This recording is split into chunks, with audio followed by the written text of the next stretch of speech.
ओम शांति। 22 फरवरी 2025 के ईश्वरीय महावाक्य। पहले सुनते हैं मुरली के मुख्य पॉइंट्स। बाबा ने कहा, इस छीछी दुनिया से तुम्हें आंखें बंद कर लेनी है। आसुरी दुनिया को क्या देखना। ज्ञान के तीसरे नेत्र से अपने शांति धाम और सुख धाम को याद करते रहो। यह तो पढ़ाई है। जैसे लौकिक पढ़ाई में कम बुद्धि वाले नापास होते हैं, तो टीचर उन पर कृपा करके पास थोड़े ही करा देते। यहाँ भी हर एक को अपना पुरुषार्थ खुद करना है। फिर बाबा ने कहा, अभी माया के साथ तुम्हारी कुश्ती चलती है। न चाहते भी माया के तूफान गिरा देते हैं। नंबर 1 अवगुण है काम विकार का, जो बड़ा हैरान करता है। सदा याद रखो, बाप आए हैं तुमको गोरा बनाने, इसलिए कभी काला मुंह नहीं करना। बाप की याद में रहे, सतो प्रधान बनो तो विष्णुपुरी के मालिक बन जाएंगे। लास्ट में बाबा ने कहा, जब देही अभिमानी बन बाप को याद करेंगे तभी उन्नति होगी, परंतु यह चार्ट कोई विरले ही रखते हैं। देही अभिमानी कभी किसी को दुख नहीं देंगे। जैसे बाप सबको सुख देते, ऐसे तुम बच्चों को भी सबको सुख देना है। अब सुनते हैं महावाक्यों को विस्तार से। बाबा ने कहा, मीठे बच्चे, तुम्हें जो बाप सुनाते हैं वही सुनो। आसुरी बातें मत सुनो, मत बोलो। Hear no evil, see no evil. प्रश्न, तुम बच्चों को कौन सा निश्चय बाप द्वारा ही हुआ है? उत्तर, बाप तुम्हें निश्चय कराते कि मैं तुम्हारा बाप भी हूँ, टीचर भी हूँ, सतगुरु भी हूँ। तुम पुरुषार्थ करो इस स्मृति में रहने का, परंतु माया तुम्हें यही भुलाती है। अज्ञान काल में तो माया की बात नहीं। दूसरा प्रश्न, कौन सा चार्ट रखने में विशाल बुद्धि चाहिए? उत्तर, अपने को आत्मा समझकर बाप को कितना समय याद किया, इस चार्ट रखने में बड़ी विशाल बुद्धि चाहिए। देही अभिमानी हो, बाप को याद करो, तब विकर्म विनाश हो। ओम शांति। स्टूडेंट ने यह समझा कि टीचर आए हुए हैं। यह तो बच्चे जानते हैं, वह बाप भी है, शिक्षक भी है और सुप्रीम सतगुरु भी है। बच्चों को स्मृति में है, परंतु नंबरवार पुरुषार्थ अनुसार। कायदा कहता है, जब एक बार जान गए कि टीचर है अथवा यह बाप है, गुरु है, तो फिर भूल नहीं सकते। परंतु यहाँ माया भुला देती है। अज्ञान काल में माया कभी भुलाती नहीं। बच्चा कभी भूल नहीं सकता कि यह हमारा बाप है, उनका यह ऑक्यूपेशन है। बच्चे को खुशी रहती है, हम बाप के धन का मालिक हूँ। भल खुद भी पढ़ते हैं, परंतु बाप की प्रॉपर्टी तो मिलती है ना। यहाँ तुम बच्चे भी पढ़ते हो और बाप की तुम्हें प्रॉपर्टी भी मिलती है। तुम राजयोग सीख रहे हो। बाप द्वारा निश्चय हो जाता है, हम बाप का हूँ। बाप ही सदगति का रास्ता बता रहे हैं, इसलिए वह सतगुरु भी है। यह बातें भूलनी नहीं चाहिए। जो बाप सुनाते हैं वही सुनना है। यह जो बंदरों का खिलौना दिखाते हैं, hear no evil, see no evil, यह है मनुष्य की बात। बाप कहते हैं, आसुरी बातें मत बोलो, मत सुनो, मत देखो। हियर नो एविल, यह पहले बंदरों का बनाते थे, अभी तो मनुष्य का बनाते हैं। तुम्हारे पास नलिनी का बनाया हुआ है, तो तुम बाप के ग्लानी की बातें मत सुनो। बाप कहते हैं, मेरी कितनी ग्लानी करते हैं, तुमको मालूम है। श्री कृष्ण के भक्त के आगे धूप जगाते हैं तो राम के भक्त नाक बंद कर लेते हैं। एक दो की खुशबू भी अच्छी नहीं लगती, आपस में जैसे दुश्मन हो जाते हैं। अब तुम हो रामवंशी, दुनिया है सारी रावणवंशी। यहाँ धूप की तो बात नहीं है। तुम जानते हो, बाप को सर्वव्यापी कहने से क्या गति हुई है। ठिक्कर भीतर में कहने से ठिक्कर बुद्धि हो गई है। तो बेहद का बाप जो तुमको वर्षा देते हैं, उनकी कितनी ग्लानी करते हैं। ज्ञान तो कोई में है नहीं, वह ज्ञान रत्न नहीं, परंतु पत्थर हैं। अभी तुम्हें बाप को याद करना पड़े। बाप कहते हैं, मैं जो हूँ, जैसा हूँ, यथार्थ रीति मुझे कोई नहीं जानते। बच्चों में भी नंबरवार हैं। बाप को यथार्थ रीति याद करना है, वह भी इतनी छोटी बिंदी है, उनमें यह सारा पार्ट भरा हुआ है।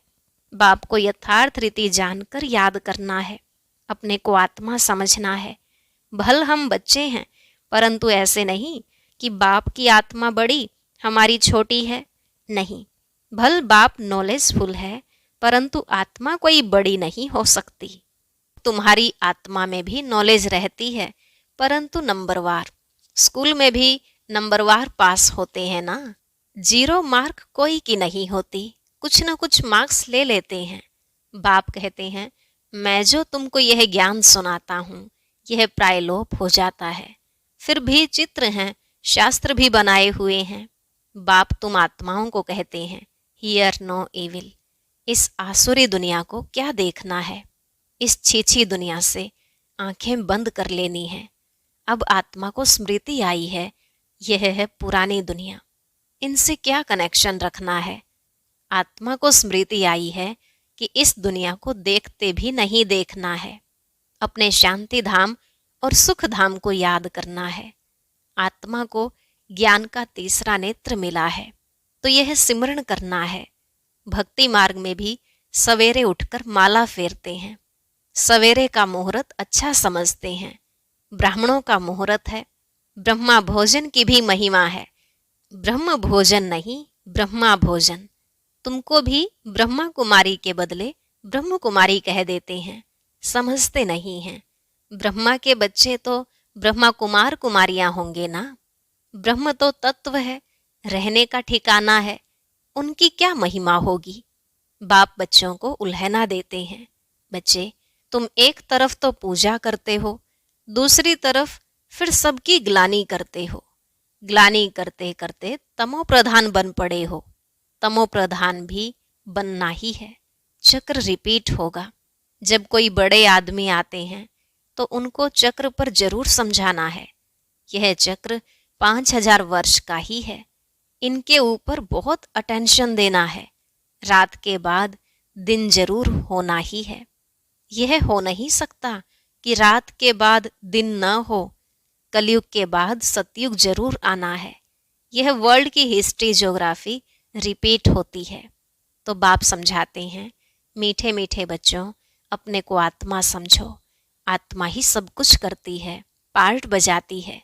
यह किसको भी पता नहीं है कि अगर हम पार्टधारी हैं तो नाटक के आदि मध्य अंत को जरूर जानना चाहिए। वर्ल्ड की हिस्ट्री ज्योग्राफी रिपीट होती है तो ड्रामा ही ठहराना।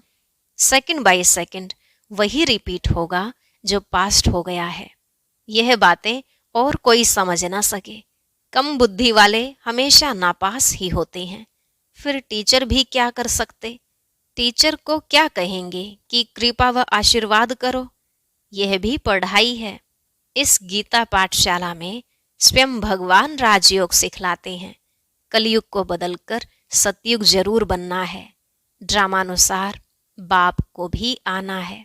बाप कहते हैं, हम कल्प कल्प संगम युगे आता हूँ। और कोई थोड़े ही कह सकते हैं कि हम सृष्टि के आदि मध्य अंत का ज्ञान सुनाने आया हूँ। अपने को शिवोहम कहते हैं, उससे क्या हुआ?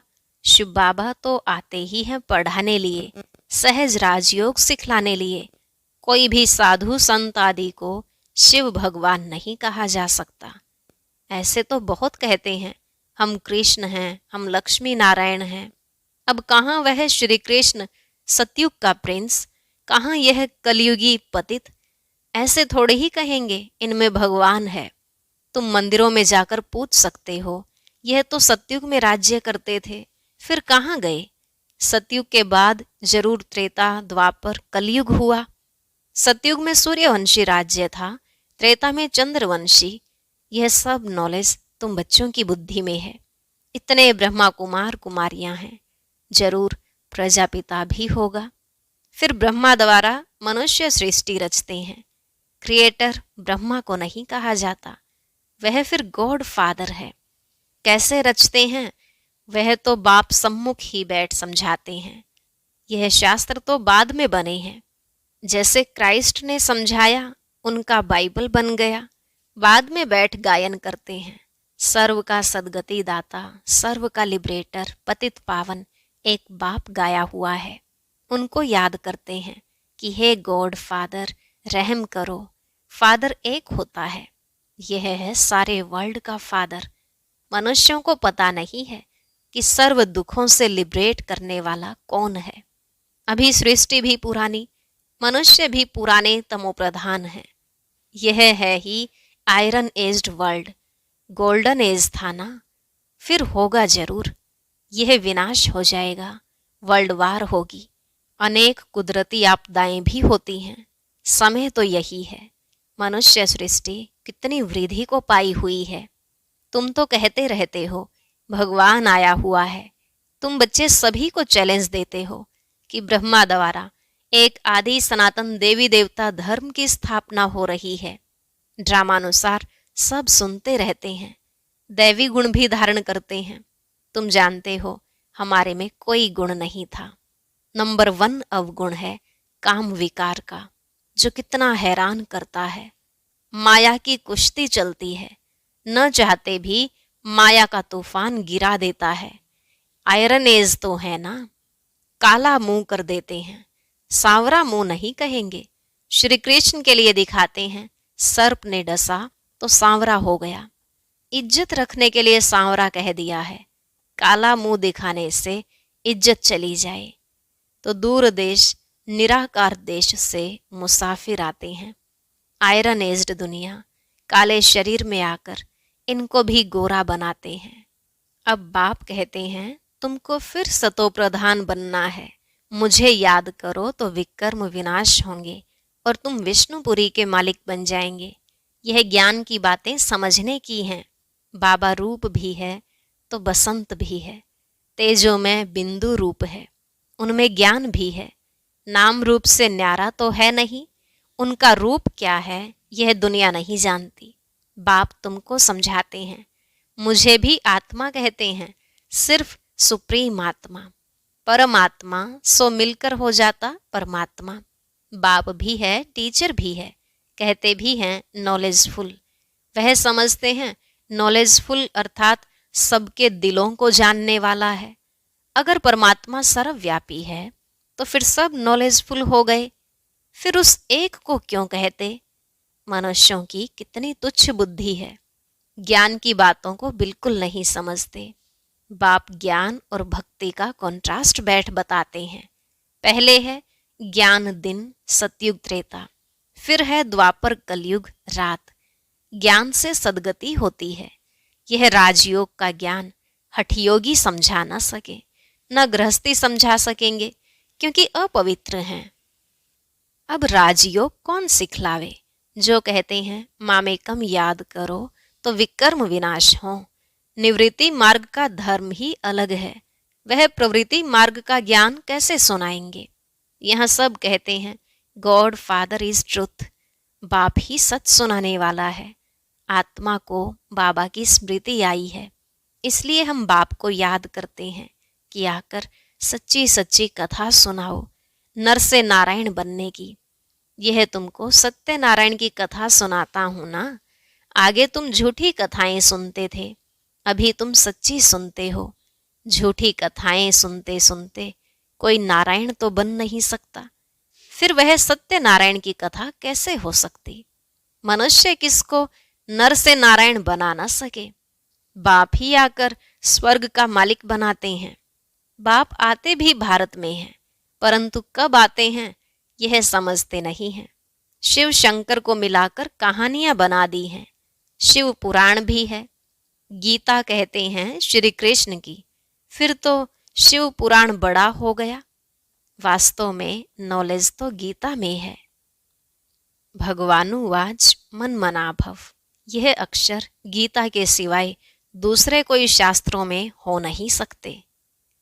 गाया भी जाता है सर्वशास्त्रमयी शिरोमणि गीता, श्रेष्ठ मत है ही भगवान की। पहले पहले यह बताना चाहिए कि हम कहते हैं थोड़े वर्ष के अंदर नई श्रेष्ठाचारी दुनिया स्थापन हो जाएगी। अभी है भ्रष्टाचारी दुनिया। श्रेष्ठाचारी दुनिया में कितने थोड़े मनुष्य होंगे, अभी तो कितने ढेर मनुष्य हैं। उसके लिए विनाश सामने खड़ा है। बाप राजयोग सिखला रहे हैं। वर्षा बाप से मिलता है, मांगते भी बाप से हैं। कोई को धन जास्ती होगा, बच्चा होगा, कहेंगे भगवान ने दिया, तो भगवान एक हुआ ना, फिर सब में भगवान कैसे हो सकता? अब आत्माओं को बाप कहते हैं मुझे याद करो, आत्मा कहती है हमको परमात्मा ने ज्ञान दिया है जो फिर हम भाइयों को देते हैं।